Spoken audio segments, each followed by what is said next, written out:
Hello guys, मैं हूं रोहित और इम्पैक्ट हिंदी इन्फो में आपका स्वागत है। तो गाइस, आज की इस वीडियो में हम बात करने वाले हैं महाबली शेरा के बारे में कि वो कब तक हमें इम्पैक्ट रेसलिंग के अंदर दिखाई देने वाले हैं। और साथ ही साथ हम बात करेंगे इम्पैक्ट रेसलिंग के इंडिया में सोनी 10-2 चैनल के साथ डील के बारे में। तो चलिए गाइस, शुरू करते हैं वीडियो। तो गाइस, पहले बात कर लेते हैं इम्पैक्ट रेसलिंग की इंडिया में सोनी 10-2 चैनल के साथ डील के बारे में। तो गाइस, जैसा कि हम सभी को पता है कि सोनी ESPN चैनल के ऊपर पहले इम्पैक्ट रेसलिंग हमें देखने को मिलती थी, लेकिन सोनी स्पोर्ट्स नेटवर्क की तरफ से सोनी ESPN और सोनी ESPN HD इन दोनों ही चैनल्स को बंद कर दिया गया है। तो उसके बाद सोनी 10-2 चैनल के साथ इम्पैक्ट रेसलिंग की इंडिया में डील हुई है। तो अभी हमें सोनी 10-2 के ऊपर इम्पैक्ट रेसलिंग देखने को मिल रही है।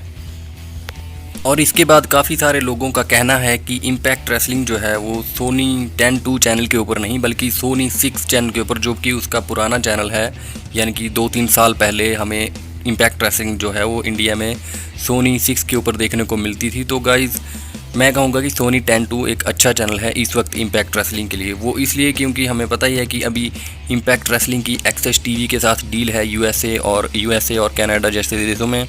तो इस वक्त इम्पैक्ट रेसलिंग कंपनी एक अच्छा काम कर रही है और उसकी एक अच्छी टीवी के साथ डील है वहाँ पे।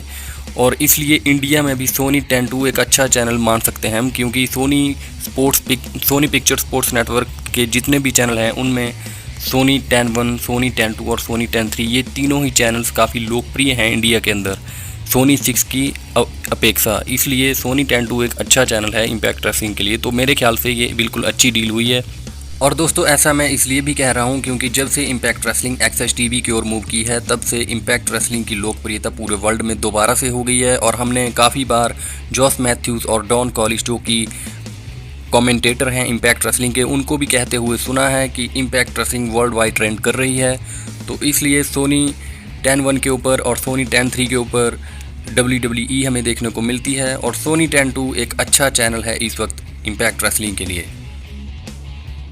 और गाइज़, इसके बाद बात कर लेते हैं महाबली शेरा के बारे में। तो गाइज़, जैसा कि हमें पता है कि पिछले साल 2019 में महाबली शेरा ने इम्पैक्ट रेसलिंग के अंदर अपना कमबैक किया था। और अभी जो है वो कोरोना के चलते इंडिया में है, अपने घर आए हुए थे और लॉकडाउन की वजह से वो अपने घर में ही हैं। और जैसे ही ये कोरोना की महामारी थोड़ी ढीली पड़ेगी, वैसे ही महाबली शेरा हमें दोबारा से इम्पैक्ट रेसलिंग के रिंग में नज़र आएंगे। और गाइज, हो सकता है कि फ्यूचर में हमें जल्दी ही महाबली शेरा इम्पैक्ट रेसलिंग के अंदर किसी चैम्पियनशिप के साथ दिखाई दे सकते हैं। वो चैम्पियन बन सकते हैं, चाहे वो एक्स डिवीज़न चैम्पियन हो या फिर मूस द्वारा वापस लाई गई TNA हैवीवेट चैम्पियनशिप हो या इम्पैक्ट वर्ल्ड चैम्पियनशिप हो। और गाइज, जब से मूस ने TNA हैवीवेट चैम्पियनशिप को वापस लाया है, तो उसके साथ ही महाबली शेरा की अपॉर्चुनिटी और बढ़ गई है चैम्पियन बनने के लिए।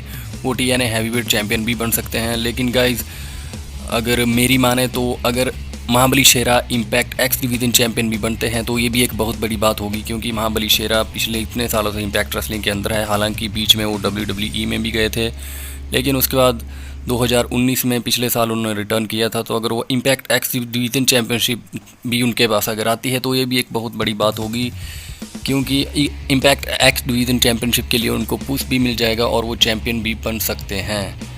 आपका क्या कहना है इस बारे में, आप कमेंट्स में ज़रूर बताइएगा। इसी के साथ ही वीडियो समाप्त होती है। मिलेंगे अगली वीडियो में। धन्यवाद।